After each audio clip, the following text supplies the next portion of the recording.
Let's talk about other signs of the apocalypse instead of just defamation. We got this story from Fox Business. Biden considers tapping emergency diesel reserve with prices near record high. Yes, you may have seen the story that there's going to be a diesel shortage, that diesel is at, $6 a gallon. People who drive trucks are saying it's costing them $1,000 to fill up, so they don't even know if they want to do the job anymore. And then you have, over and over again, these memes, particularly from people on the left, saying it's not Biden's fault. Biden can't do anything about gas prices. It's the greedy corporations. I give you this from, this is from May 19th, only a few days ago, but you absolutely got to listen to it. This is Josh Hawley. Oh, is our audio right? Oh yeah, it never is it? I always gotta. It's because we listen to music before the show. That's right. Secretary Granholm, today in the state of Missouri, the average price of gasoline today, as of this morning, is $4.10. Average price of diesel is $5.18. And I'm sure you've seen the reporting this morning that now AAA is projecting that gas prices will hit a national average of $6 a gallon by the month of August. Is this acceptable to you? No, it is not. And you can thank the activity of Vladimir Putin for invading Ukraine and pulling essentially those barrels. With all due respect, Madam Secretary, that's utter nonsense. In January of 2021, the average gas price in my state was $2.07. 8 months later, long before Vladimir Putin invaded Ukraine, that price was up over 30%, and it has been going up consistently since. What are you doing to reverse this administration's policies that are drawing down our own supply of energy in this country, that are throttling oil and gas production in the United States of America? What are you doing about it? With respect, sir, it is not administration policies that have affected supply and demand. How can you say that when the price of gas was up over 30% from January to... you answer my questions, and it's my time, Madam Secretary, so why don't you answer my question? From January to August, the price of gasoline was up over 30%. In my state alone, it has been a continuous upward tick since then.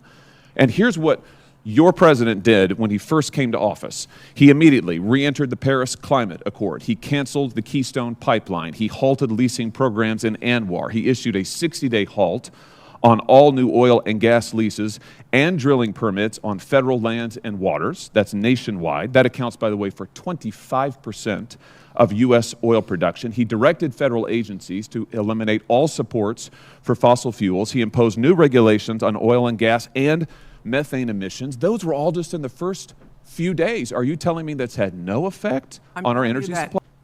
So, yeah, I think it's fair to say that he very much listed the policy changes that have impacted the price of gas. And can I just point out something, I think, common sense?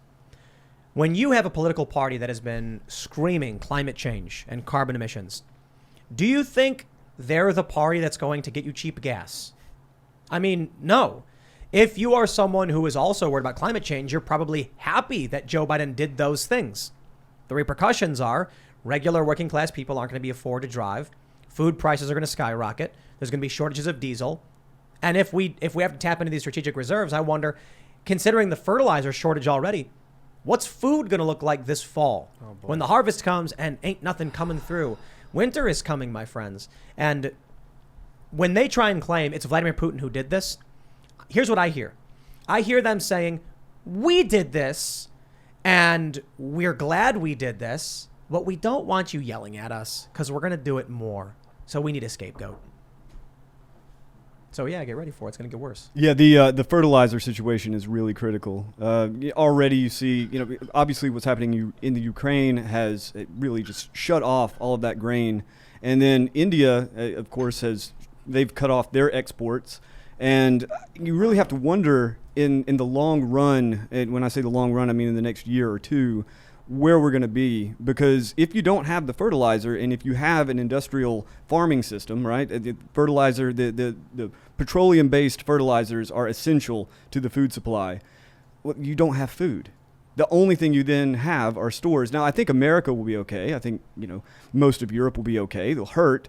But in the third world, it will be crushing. It already is. I mean, you got Sri Lanka. Yeah, and there's politics involved in that. Right. Some of their policies and stuff. But it is already affecting many other places as well. I think the U.S. will be okay, but you ain't going to be happy. No, and when you have unhappy people and you have a whole lot of guns and you have a whole lot of anger, The powder. Things Well, I happen. mean, look at the baby formula situation. Now we're importing, and it's so laughable how people defend Joe Biden. Like, look, he's solving the problem. It's like, bro, you don't get credit for solving the problem you made. You know, it's if you spill milk on my floor, I'm not going to congratulate you when you mop it up. I'm gonna be like, please don't do that again. Mopping it up was the least you can do.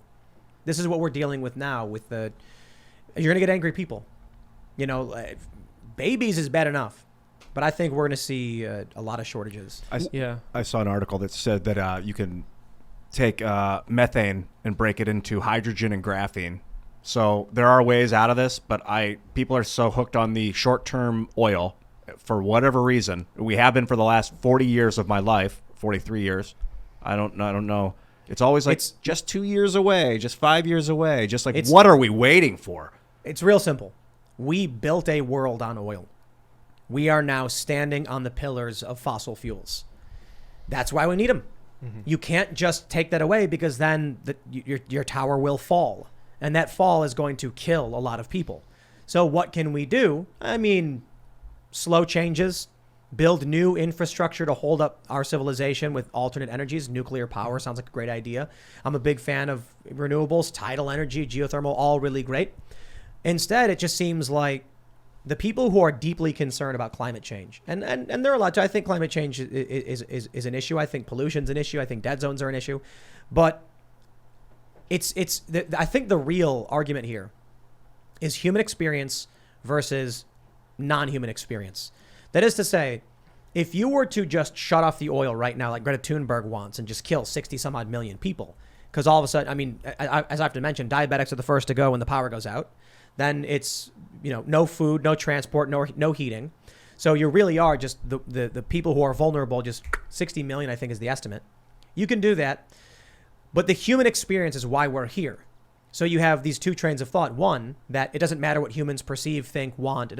Human perception is irrelevant. Therefore, let's just stabilize the ecosystem, and that results in how many people dead.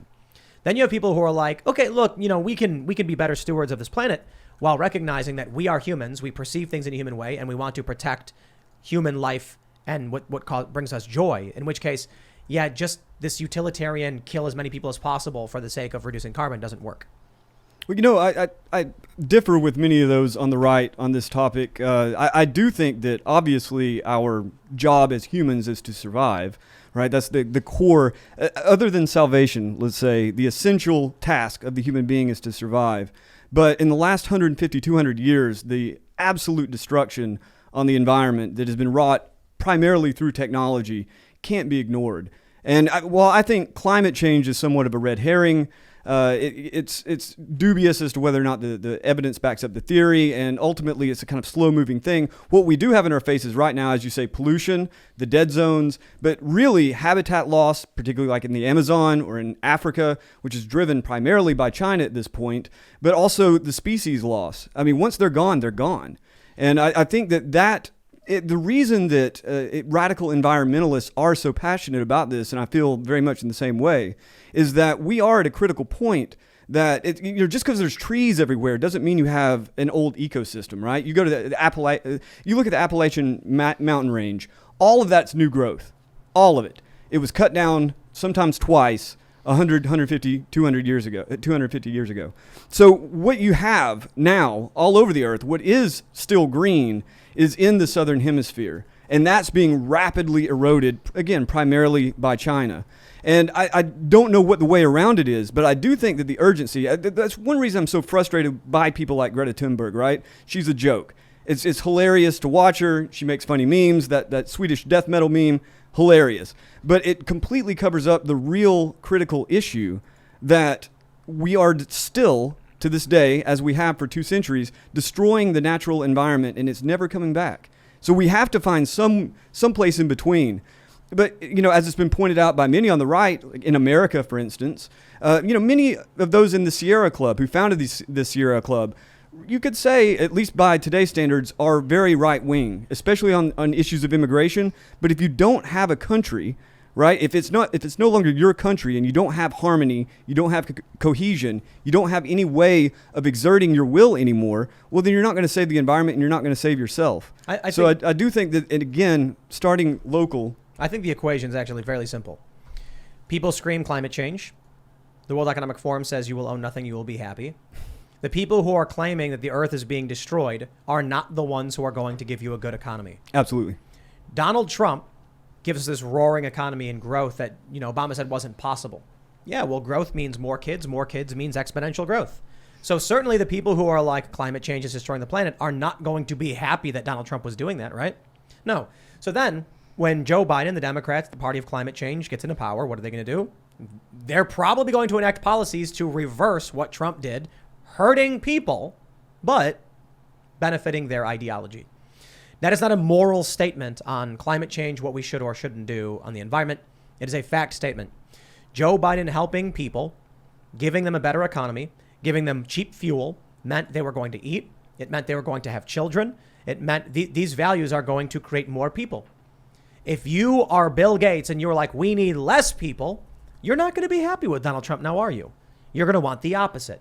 Unfortunately, the opposite means that for you at home, your milk costs $10, your gas is going to cost $10, and you're going to own nothing, and you're going to have to live with it. You're not going to be happy, but that's what they want for you. Yeah, so you made a point earlier about how people, especially people in developing countries, are really going to suffer from this. And I remember when the lockdowns were first beginning, it was estimated, I believe by the IMF or the World Bank, that about 120 million people were going to be added to the category of being in extreme poverty as a result of COVID-19, though, of course, what they were referring to specifically were the lockdowns. And we'll get into that euphemism in a moment. But we see this. I've seen some sources that say after 2021, they updated that number to 100 million after they saw the effects it actually had. And it's really sad because that group of people has been totally forgotten. And they use this euphemism, as I mentioned, where they say, 100 million people have been added or found themselves in extreme poverty because of COVID-19. Well, no, it's because of the lockdowns and the breakdown of the supply chain. We know this. Just look at the states in America, which locked up and which didn't lock up. We know you're going to have far more disastrous consequences for your economy if you do shut down over something like this. And so the left for years was claiming if you cut even a penny of what we intend to allocate towards welfare spending, hundreds and hundreds of people are going to die. But then when it comes down to shutting down the global supply chain, or at least the part that every developed country in the world plays in the global supply chain, well, that's a risk we're willing to take. And, if it just saves one life, let's ignore the fact that many, many, many people will die. Thanks for checking out this segment from the Timcast IRL podcast. But if you want to check out the full show live, tune in Monday through Friday at 8 p.m.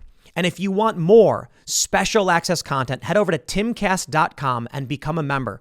Your membership helps sustain this company, keep our journalists employed, makes this show happen, and you will get access to exclusive members-only segments of the Timcast IRL podcast, and there's a massive library to check out. So again, go to timcast.com or tune in Monday through Friday at 8 p.m., and we'll see you all there.